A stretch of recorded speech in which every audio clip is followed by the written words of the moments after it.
Welcome back on this Thursday night. We thought it's a good time to check in with CTV pollster Nik Nanos of Nanos Research. He joins us from his office in Ottawa. Always good to see you, Nick. Good to see you too, Todd. We're going to talk about who Canadians would like to have for Prime Minister. You've got some numbers on that. But first, I think we should talk about this energy bill that was just signed between Ottawa and Alberta today. You've done some polling on this.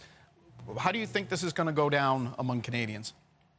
Well, I think it's going to go down generally pretty positively. In a survey that we just released today with the University of Ottawa's Positive Energy Initiative, we asked Canadians about which sectors they thought that the country should be focusing on to kind of fix and enhance and make for more resilient trade. At the very top of the list, Todd, was energy. 37% of Canadians thought energy, followed by minerals at 25% and agri-food at 19%. So focus on energy as a strategy to help diversify our exports is at the top of the list for Canadians. And I think especially if you're out west, you probably quite like this deal if you happen to be in Alberta and Saskatchewan. Yeah, I guess where the rubber hits the road will be in British Columbia, right? Oh, absolutely. And, the thing is that, what's clear is that there's lots of appetite in Alberta and Saskatchewan for this, and even in Ontario. But, the thing is that BC, why don't we just call them the host province for a potential new pipeline? And I think navigating that is probably going to be more tricky than what was accomplished today. Yeah. Any sense of who Canadians want to sell this energy to? Yes, not the Americans. How's that? In the same survey for the university, we asked them, for energy exports, which regions or countries they wanted as the destination. At the top of the list was Europe at 35, followed by Asia at 24.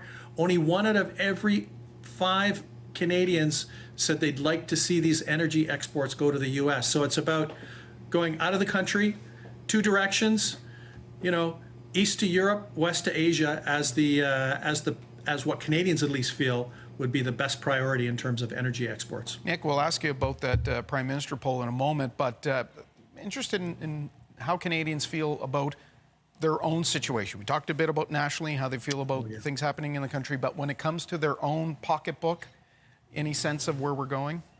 Yeah, we track that every week with Bloomberg News. It is sputtering and neutral, Todd. The thing is it's a bit like a holding pattern. People don't know whether things are going to be okay or whether they're going to be worse.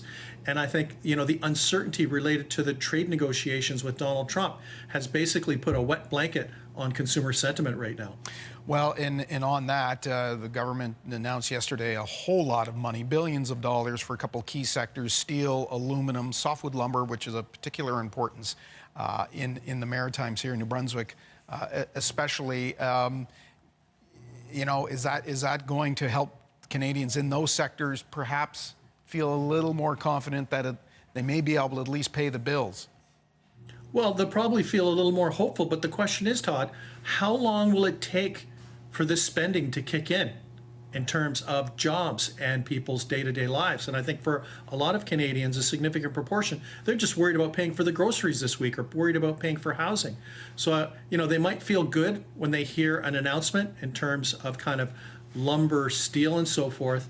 But the big question is how long is it going to take before it actually has a materially positive impact on the day-to-day lives of Canadians? You know what? I think we'll have an election before that happens. Okay. Well, Prime Minister Carney's first budget took that long view. It's a vision document, as he's called it. Not necessarily a lot there for people at the grocery store and whatnot. How was that received by Canadians generally? Well, the budget, we didn't test on the budget itself, but when we look at 2 things, first of all, who Canadians would prefer as Prime Minister and also the ballot numbers, it suggests that, the budget was not bad for the Liberals. Actually, it wasn't even bad for the Conservatives because their numbers are generally flat. But, what we've seen at least is that the Liberals are kind of widening their advantage. It was a statistical tie, but the Liberals are widening their advantage. But on the preferred Prime Minister tracking, check it out.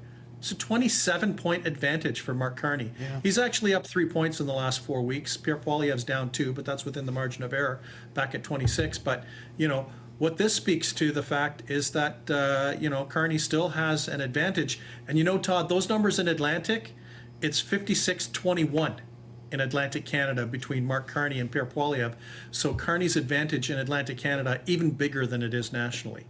The NDP, a distant third here, but they've dropped even more. Yeah, you know, the NDP are back in the double digits, which is bad news. I think what we're seeing is a situation where, for the Conservatives, their only path to victory is if somehow the NDP become more competitive. They need the progressive vote to split in order to pop up through the middle. And that's why with the Conservatives, you know, 37% is usually enough to win an election. Not in this scenario with the collapse of the NDP. So, you know, the thing is that, you know, for Pierre Poilievre and the Conservatives, they've got to be looking at the NDP and thinking, what can they do to help the NDP attack the Liberals? What can they do to help the NDP kind of eat into some Liberal support, some of those progressives who might be unhappy or disenchanted, because they need that vote split terribly in order to win more seats and have those vote splits. That 29% for Mr. Poilievre, what does that look like going into the party's review in the new year?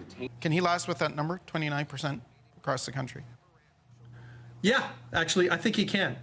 And, you know, because the thing is that, you know, the Conservatives are still at around 37%. What this means is that he is leading a movement that really is about change, about people that don't like the Liberals, think that they've been in power too long. I don't think they really care who the leader is.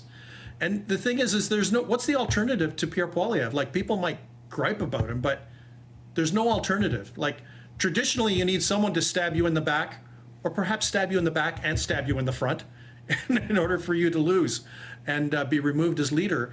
And, you know, right now, I don't think there's anyone really lining up to replace Pierre Poilievre. So I think as long as he has a solid number in the vote in January, he'll be the leader of the Conservatives, leading a movement that will want to get the Liberals out of power.